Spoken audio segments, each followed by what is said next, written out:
I have a whole lot of pedalling to do over the next few days. I've got only 3 days left on my Laos visa and I've got over 300 kilometers to do.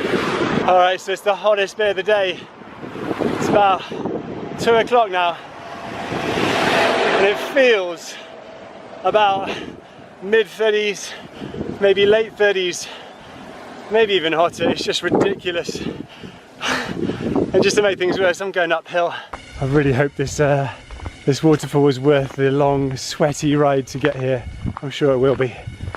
I've just caught my first glimpse of Tadfan and it is beautiful.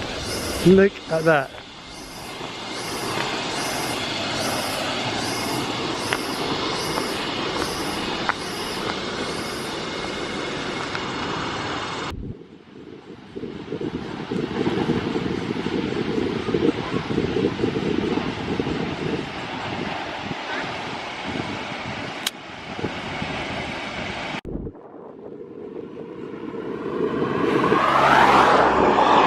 Finally, it's a bit cooler.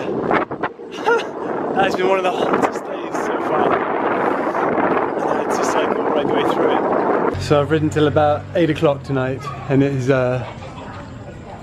yeah, dark, and I don't really like riding when it's dark because the roads are pretty narrow and pretty bumpy. Yeah, I've gone as far as I can and I found a little hostel and I just got to keep going. I've got 2 days left on my visa and I've got about another 200-250 kilometers to do. Oh, there's no music. There's no music. Crazy cat.